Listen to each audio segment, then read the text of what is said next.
So we want to thank all of you for your time and for coming.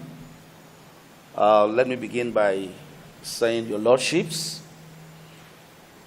you're welcome to this press briefing on this 11th day of August 2020. We are here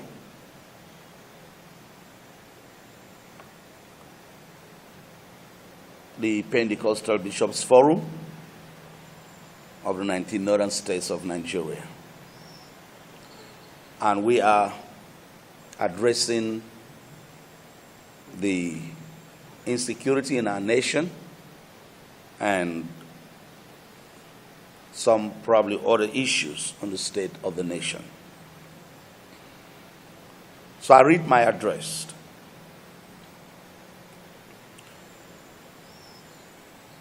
The killings in southern Kaduna and elsewhere in Nigeria must stop. An address presented by the Archbishop John Praise Daniel, the Pentecostal Prelate and Chairman, Pentecostal Bishops' Forum of the 19 northern states of Nigeria. On behalf of the Pentecostal Bishops' Forum of the 19 northern states, I heartily but pensively welcome you all to this solemn press briefing, which provides a platform for us to further ventilate the anguished and painful lamentations of the patriotic Nigerians over the incessant attacks and killings carried out by bloodthirsty armed militia, bandits, terrorists, specifically on the defenseless people of southern Kaduna, as well as many innocent Nigerians in other parts of the country. We are vociferously demanding that these distressing killings must stop forthwith and deterrent measures be put in place without further ado. The times are precarious indeed, and there is an urgent need for men of good conscience to speak up and condemn unreservedly the naked savagery and act of genocide being perpetrated daily against the peace-loving southern Kaduna people. We must move beyond rhetoric and demand decisive actions from those whose duty it is under the Constitution to protect the defenseless citizens, but unfortunately remain unmoved, unconcerned, and pretentiously undisturbed, while allegedly and disingenuously giving official fillip to the desertly act, in addition to putting forward twisted arguments and logic to divert attention from the real issues. The situation has assumed a dangerous dimension of ethnic cleansing, going by the methodical and clinical decimation of the population of the indigenous people of southern Kaduna with mindless ruthlessness. At the last count, several communities have been attacked by armed herdsmen alleged to be of Fulani extraction, while many have been killed and rendered homeless. The audacity of the recent attacks and the inaction of the relevant security formations to bring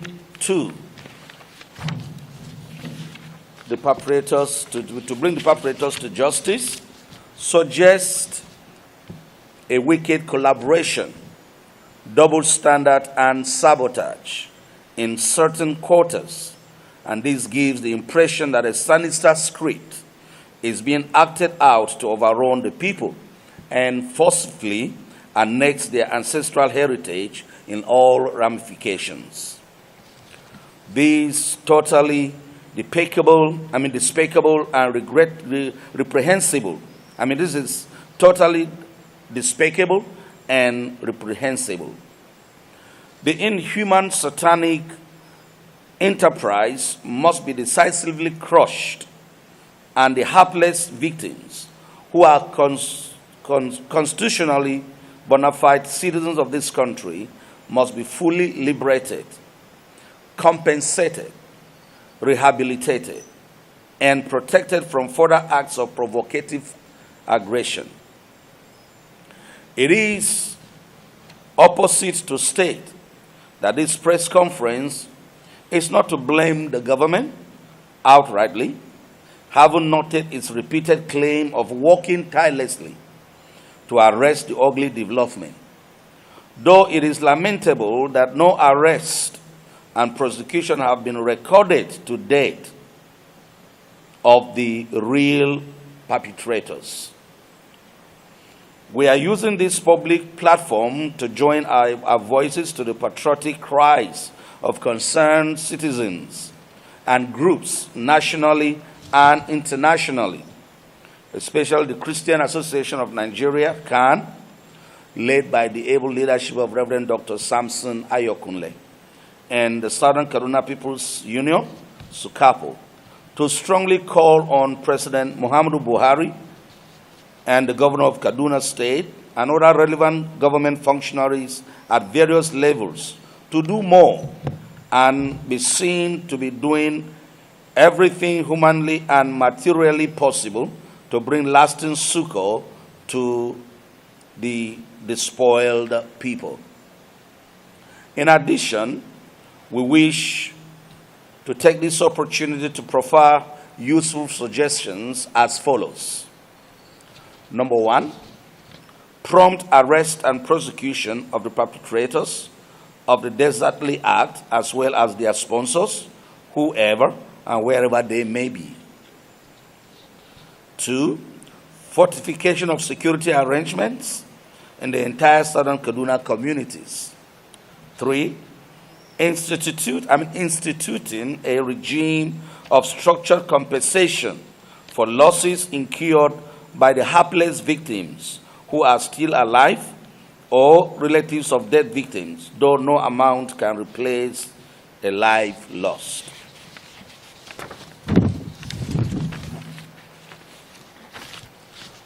Four, mobilization and engagement of the traditional and religious institutions in the entire area for effective consensus building among the various social, cultural, and economic groups.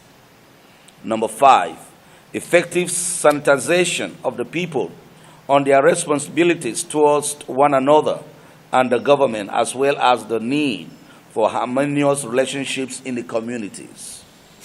Sixth, revisiting the age-long simmering socio-economic and political feuds among the various groups in order to arrive at an equitable, acceptable, and enduring solutions.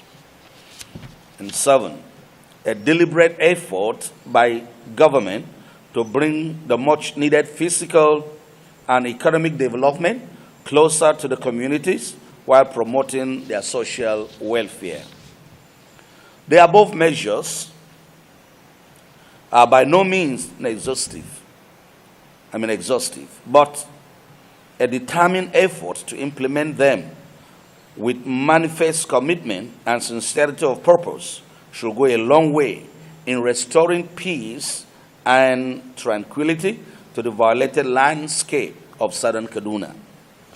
This is the time to rise up as apostles of equity and justice, irrespective of political, cultural, or social affiliations, and galvanize the government at different levels to enforce enhanced security measures across the various communities in order to evolve a well-secured environment where the legitimate aspirations of the peace-loving and hospitable people of Southern Kaduna will be allowed to thrive.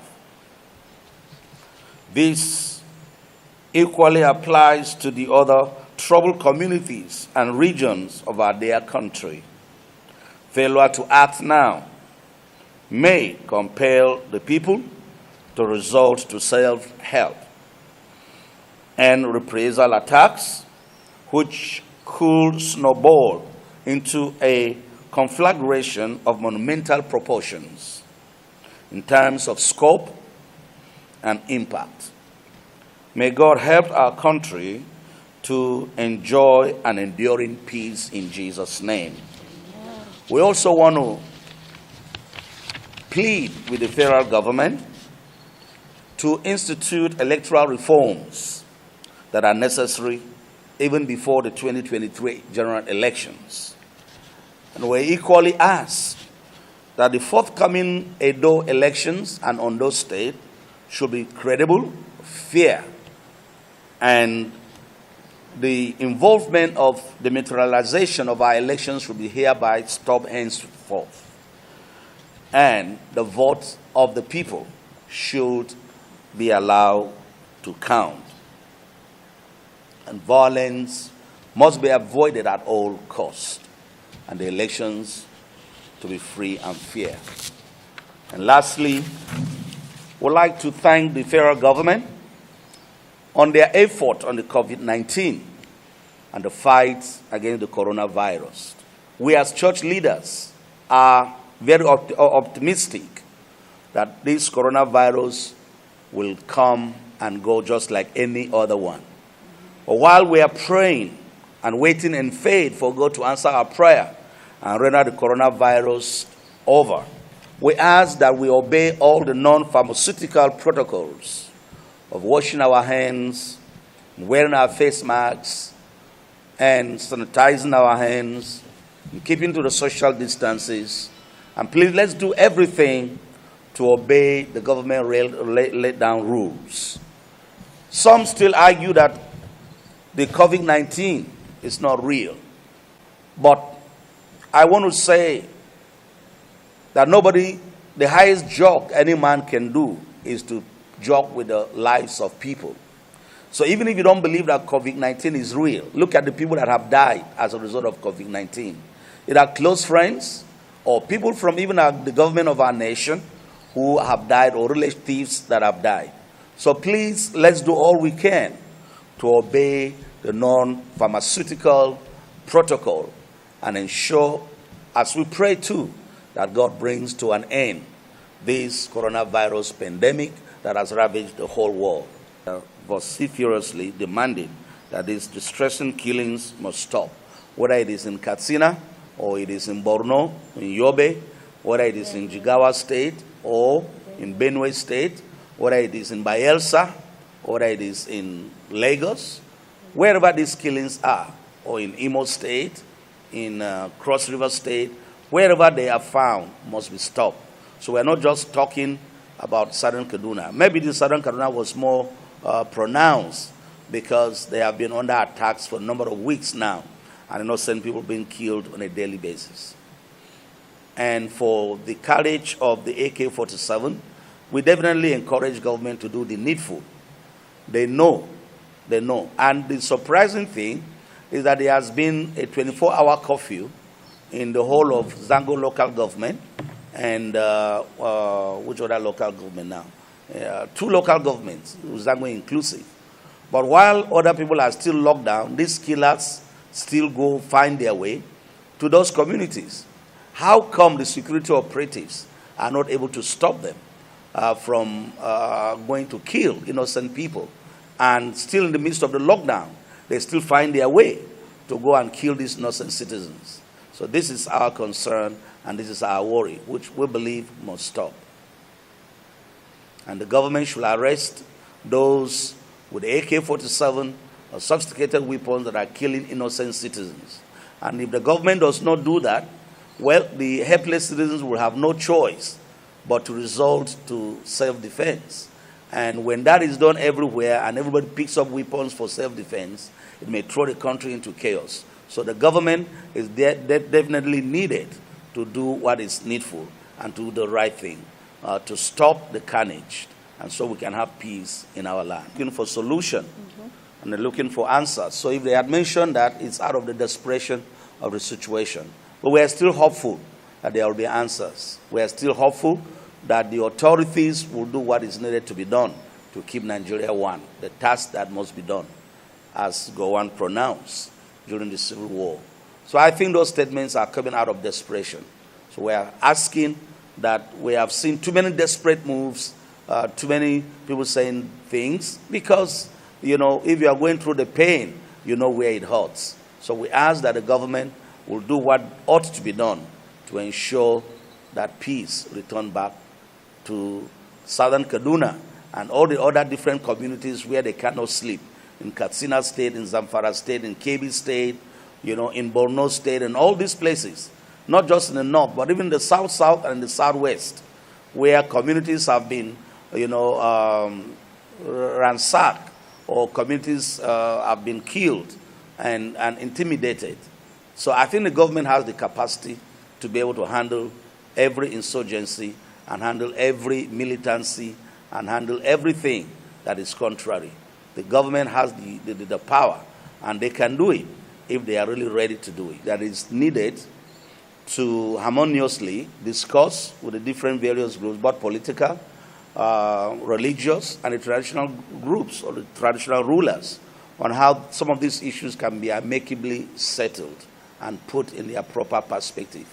We are still in dialogue and talking with the various groups, and especially the religious groups, I mean, especially the traditional rulers, and making everybody see the need to live in peace.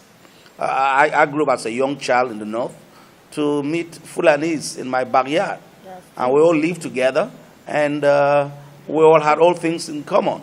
So we wonder why it should be now that we're having these agitations. And the truth is, it's been said that most of the people that are perpetrating this wickedness are not even Nigerians. They are not even herdsmen that are from this country. So, but the people that have been with us, that have been Fulanis, have been peace-loving, and I'm married to a great-granddaughter from a Fulani family. My wife's great-grandfather was Fulani, and all of that. So we've not known all these agitations, and it's not every Fulani that is evil.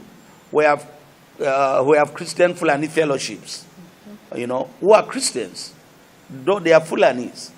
So the question is not just about Fulanis, but the bandits and those who are perpetrating these wicked acts. Either they are sponsored or they are doing it on their own, we don't know. But I think we believe that the authority has enough capacity to contain this evil and let peace return back to our communities. Thank you so much. Praise God. Well, if I understand your question clearly, you said, what can the government do? The primary responsibility, by the way, I'm Bishop Timothy Kume from Benue State. The primary responsibility of any government is the protection of lives and properties. And if any government fails in this, the government has failed woefully. So what the government needs to do is to step up in their game. If there is a need to change the service chiefs, as some people suggest, or any other step they can take to improve on the security network of the country, they should do that, and do that quickly. Because like our Papa said, people are becoming very desperate. We are closer to the people than any other person. People are becoming very, very desperate all across the nation. And so the earlier the government steps up her game in providing security for the lives of the people of this country, I think the safer and the better for us as a people. I said it before, I'm Bishop Timothy Kume from Benue State.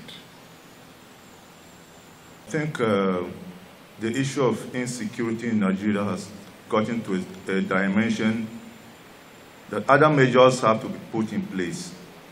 I suggest that the government should arrange a Truth and Reconciliation Committee. We have representatives at the National Assembly, yet all of these things are happening. And I want us to understand very clearly that this issue is not just a matter of the federal government alone. We have skirmishes in some other states, like we have the Chief Jukun crisis in Benue State going on right now. These issues are getting to a point that this notion is boiling, to a point that there will be a lot of issues that we cannot contend with. And so if we can sit together and really ask ourselves, what are those things that are making us drift apart as a nation? If there is anything we can do in that regard, these things can come out from that reconciliation committee or whatever name it can be given to. Anything that comes from that, I think it should be something that we can get hold of it better than some of these things we're hearing. Because politicians are doing their own thing, yet there is no result. So if we can just get into that, we can call traditional rulers, call the clergy from all over these places, let them come together, ask honest questions. What are those things that are making us drifting us apart? Let us see how we can put these things in their various perspectives, so that we can have a sustainable nation and then have enhanced national security. Thank you so much. I'm here in Abuja, and by divine provision, by divine grace, I come from the volatile area, that is southern Kaduna, where the killing has been on. Not just recently. Since 2014, we have had incidences of killing over and over. Some days, people will be killed over 100, 50. My very concern is, what concern has the government done to vindicate herself as a government? Because if the government does not show that it has a responsibility to cater for the citizens, it is right for the citizens to begin to suspect that the government are complicit to what they are going through. Right now, on a daily basis, people are killed. The killing happening in southern Kaduna, where I come from, suggests that we don't have a government. The killing fields have not been visited officially by the government that be, whether at the federal level or at the state level, to give the people that are being killed confidence that they have a government. I believe that something needs to be done. The government is the government of the people. Whether you are voted by them or not voted by them, if you are a government, you govern the entire people, and the whole people belong to you. We don't want a situation where some people will begin to think as if, okay, they are not part of the nation. That is what is precisely happening in southern Kaduna. In a lockdown, how will it be that somebody will penetrate and kill people, not once, not one day, not 2 days, but day after day? Nobody has been apprehended. It is very sad. What is the way forward? I believe the first way forward is that the government should be very sincere. They should be very, very sincere and convince the people of southern Kaduna and other volatile places that really they are government for them and they need to give them the security that they desire.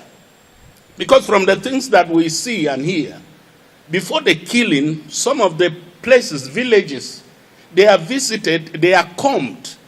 If they have den guns or anything, those things are taken away. And a few days after that, attacks will come. And people are massacred mercilessly, as if they don't have anything. I want to also talk to you, the press people, too. Because it is like the publicity is just majorly on the social media. Very few press houses take those responsibilities. I remember one time like that. In my very village, I come from Marwa. I come from Marwa. In a day, 140-something people were killed. in one day. That is why I'm talking, and I'm a little bit bitter because it has touched me very, very directly. Surprisingly, something happened in another part of the north where about 5 people were killed. The media covered that one. The one where 140-something people were killed was not covered by the media. And when we think of this thing, we think that there is some form of complicity on the part of some people. What is the way forward? I want to appeal to the government to be sincere. Be sincere in the approach to these security situations. If the government are sincere, I believe that it can be handled. And I also want to appeal to the press to please cover this massively so that everyone will know what is going on. The truth is that even as we are having the press conference now, you'll be shocked to know that there are some schemings and some people are under another attack. I pray that God will guide our leaders aright and God will preserve our nation. Thank you. Thank you so much.